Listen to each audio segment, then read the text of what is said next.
आज हम class 10th mathematics का चैप्टर नंबर 4 जिसका नेम है वर्ग समीकरण, हम इसे द्विघात समीकरण भी कहते हैं। इस चैप्टर से आपके ऑब्जेक्टिव भी पूछे जाते हैं, 1 नंबर में भी पूछा जाता है और 2 या 3 नंबर का क्वेश्चन भी पूछा जाता है। कभी कभी सीधे सीधे 4 नंबर का क्वेश्चन भी इससे पूछ लिया जाता है। तो यहाँ पर ये चैप्टर बहुत ही महत्वपूर्ण चैप्टर है, बहुत छोटा सा चैप्टर है, ज़्यादा लंबाई चौड़ाई इसकी नहीं है। कोविड के बाद से इस चैप्टर को रिड्यूस कर दिया गया है।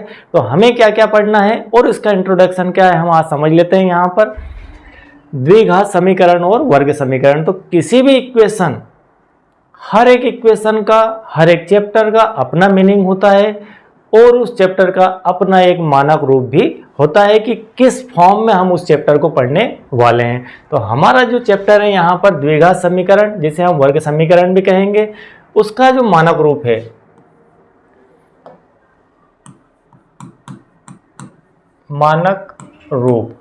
मानक रूप से अर्थ है कि स्टैंडर्ड फॉर्म में हम द्विघात समीकरण को क्या लिख सकते हैं। तो द्विघात समीकरण का जो स्टैंडर्ड फॉर्म है वह है ax² plus bx plus c equal to 0। यदि आपने इस बात को, इस मानक रूप को समझ लिया तो यहाँ पर आपका 1 नंबर पक्का समझ लेना आप, क्योंकि इसी के अंदर सारा सब कुछ, पूरा चैप्टर का सार छुपा हुआ है।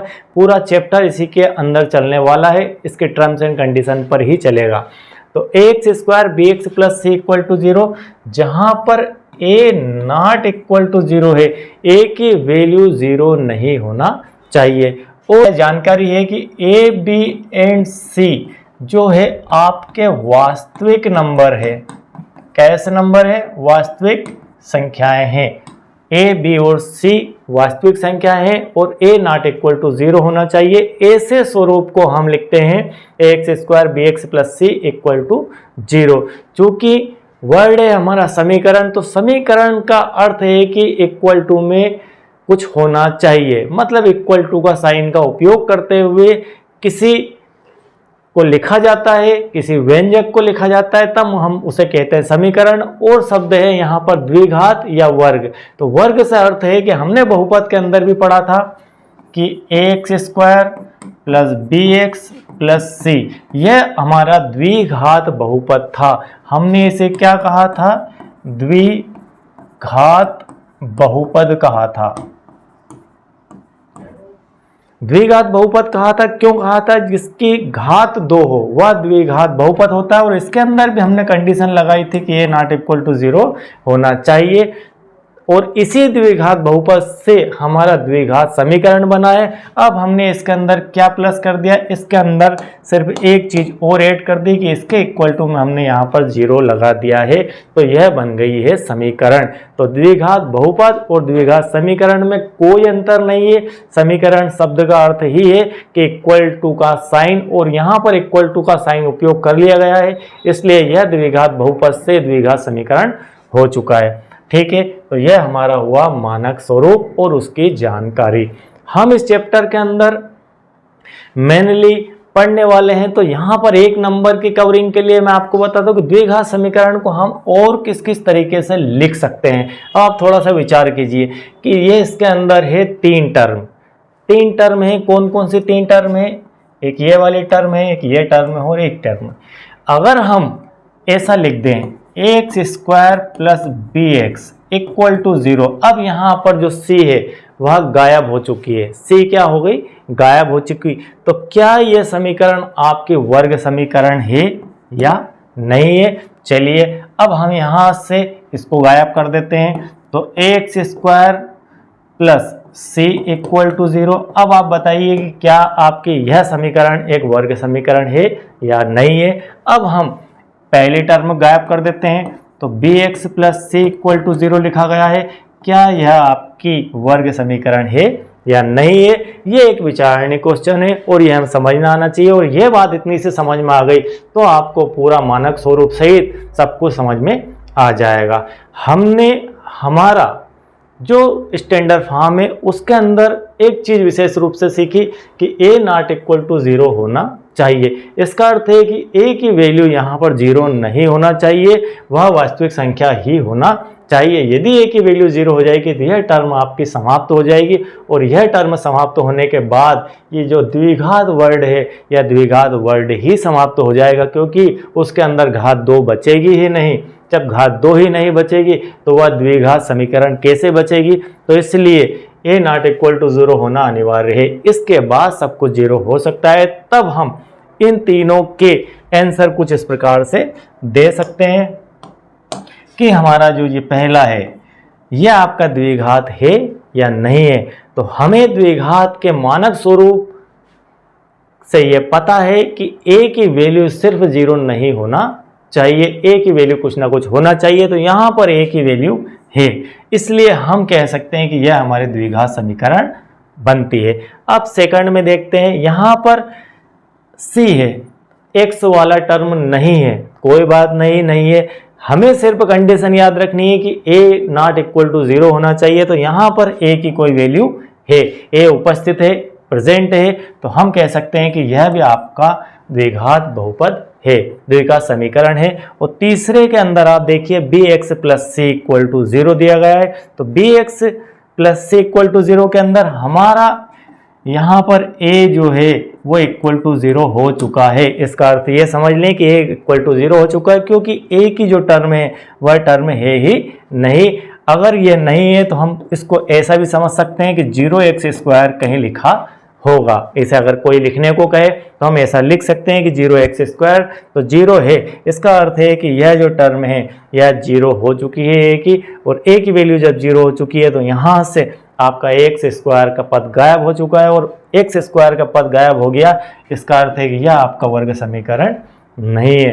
तो इस प्रकार से आप वर्ग समीकरण का बेसिक समझ सकते हैं, और यही इसका कॉन्सेप्ट भी है। अब हम चैप्टर के अंदर जो पढ़ने वाले हैं वे पढ़ने वाले हैं कि यह आपका वर्ग समीकरण का मानक स्वरूप है या स्टैंडर्ड फॉर्म है। सबसे पहले इसे हम हल करने की 2 विधियां पढ़ने वाले हैं। नंबर 1 विधि आपकी रहेगी सूत्र विधि, हम यहाँ लिख देते हैं। पहले गुणनखंड पढ़ेंगे, उसके बाद पढ़ेंगे सूत्र। ठीक है, ऐसा लिख देते हैं, गुणनखंड विधि। और दूसरी विधि पढ़ेंगे हम सूत्र विधि, और इसके बाद हम पढ़ेंगे इसके मूलों की प्रकृति। इस प्रकार से आपको 3 चीजें मेनली इस चैप्टर के अंदर पढ़ना है कि इस दी गई वर्ग समीकरण को किस किस तरीके से हम सॉल्व कर सकते हैं। तो आपकी एक तो गुणनखंड विधि द्वारा आप सॉल्व कर सकते हैं, और फिर आप सूत्र विधि द्वारा हल कर सकते हैं। और सबसे महत्वपूर्ण इसका जो पार्ट है मूलों की प्रकृति, वह सबसे महत्वपूर्ण है, और उसके अंदर से एक क्वेश्चन आपका पूछा ही जाएगा, तो वह भी इसी से रिलेटेड है, वह भी हम पढ़ने वाले हैं। तो यह हमारा था आज का इंट्रोडक्शन द्विघात समीकरण का। अब हम नेक्स्ट, द्विघात समीकरण क्या होता है, उसका मानक स्वरूप क्या है, यह हमने बहुत बेहतर तरीके से समझा। इसके बाद आज हम द्विघात समीकरण वर्ग समीकरण की एक्सरसाइज 4.1 स्टार्ट कर रहे हैं। और 4.1 एक्सरसाइज आपकी एक बेसिक एक्सरसाइज है, जिसके अंदर आपसे यह पूछा जा रहा है कि आपको कोई इक्वेशन देने के बाद कहा जाए कि यह समीकरण वर्ग समीकरण है या नहीं है, यह आपको देखकर बताना है। आपको इसका थोड़ा अभ्यास होना जरूरी है। क्यों जरूरी है? क्योंकि आपको ऑब्जेक्टिव में या 1 नंबर के क्वेश्चन में या सत्य असत्य में यह पूछा जा सकता है। तो यह हमारा थोड़ा बेसिक है। मानक स्वरूप जो मैंने आपको लास्ट लेक्चर बताया था, उस लास्ट लेक्चर का ही बेस यहाँ पर कंप्लीट होने जा रहा है। तो चलिए इसे स्टार्ट करते हैं। हमारा यहाँ पर क्वेश्चन नंबर 1, क्वेश्चन नंबर 1 है x प्लस 1 का square equal to 2x minus 3। यह आपको देखकर बताना है इस इक्वेशन को कि यह समीकरण आपके वर्ग समीकरण है या नहीं है। तो वर्ग समीकरण होने के लिए हमने इसका मानक स्वरूप देखा था कि हमारा मानक स्वरूप क्या है, x² plus bx plus c equal to 0 होना चाहिए। और जहाँ पर a नॉट इक्वल टू 0 की शर्त रखी गई है, बस इतना आपको ध्यान रखना है। तो इसके जैसा स्वरूप अगर मिल जाता है जहाँ पर a नॉट इक्वल टू 0 है, तो हम कह देंगे कि यह वर्ग समीकरण है, अदरवाइज नहीं है। इसके लिए हमें इसको थोड़ा सा सॉल्व करना होगा। पहले हम इसे सॉल्व करते हैं। तो यहाँ पर x प्लस 1 का होल स्क्वायर है।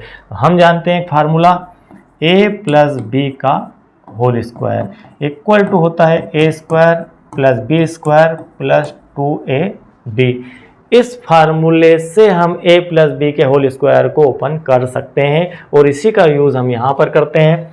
तो यहाँ पर हम इसे लिख सकते हैं, सीधे सीधे ओपन कर देते हैं, एक्स स्क्वायर प्लस 1 का स्क्वायर प्लस 2x। हम इसे ऐसा लिख सकते हैं। 2a भी, चलिए इसको ऐसा मल्टीप्लाई में लिख लेते हैं, कोई दिक्कत नहीं।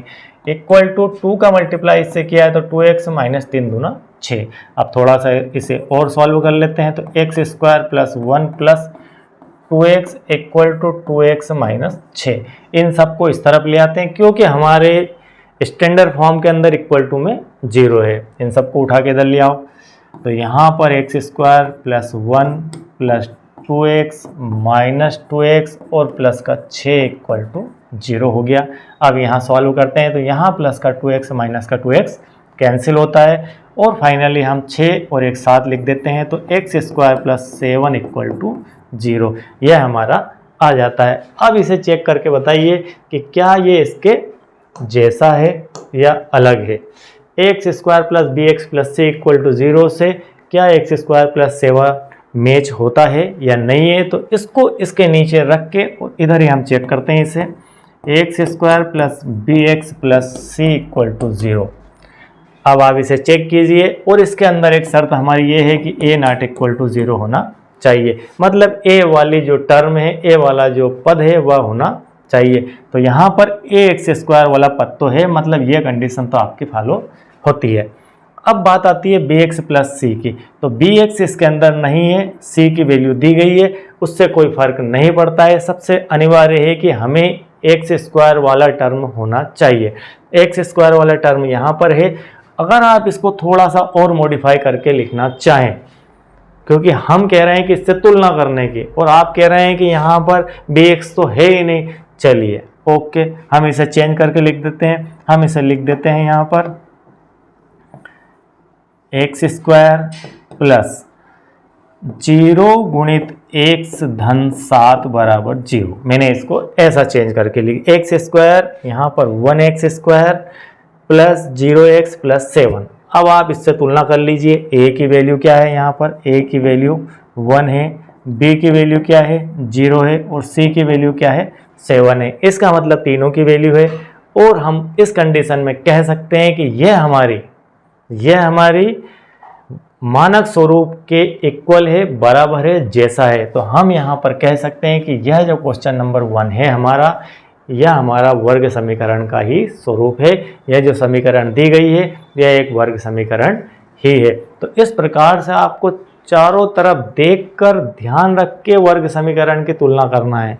ये जो 0 है यह भी आपकी वास्तविक संख्या है, 7 भी आपकी वास्तविक संख्या है और 1 भी आपकी वास्तविक संख्या ही है। तो ए बी सी तीनों वास्तविक संख्याएं ही है, इस कारण से यह इसके जैसा ही है। और यहाँ पर नहीं है सेकंड पद, लेकिन फिर भी वह है 0 की फॉर्म में, इसलिए उसे वास्तविक संख्या कहा गया है, नेचुरल नंबर नहीं कहा गया है। ठीक है, इसके बाद हम क्वेश्चन नंबर 2 यहाँ पर देखते हैं कि क्या वह वर्ग समीकरण है या नहीं है।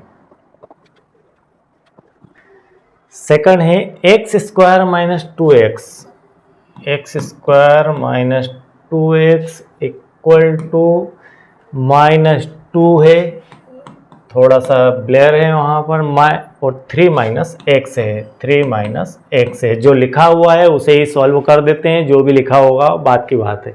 ठीक है, तो यहाँ पर सॉल्व करते हैं। X square minus 2x equal to -2 का इससे किया तो -6 हो गया और -2 का माइनस माइनस प्लस और यहाँ होता है प्लस का 2x। इन सबको इस तरफ ले आते हैं, तो x square minus 2x minus ये हो गया प्लस का 6 और माइनस का 2x इक्वल टू 0। इसे थोड़ा सा और सॉल्व करते हैं, तो एक्स स्क्वायर 2x दोनों ऐड हो गए, तो यहाँ पर हो जाता है माइनस का 4x और प्लस का 6 इक्वल टू 0। अब इसका कंपैरिजन हमारे मानक स्वरूप से कर लेते हैं। हमारा जो स्टैंडर्ड फॉर्म है वर्ग समीकरण का वह है x square plus b x plus c equal to 0। क्या यह इससे मैच हो रहा है?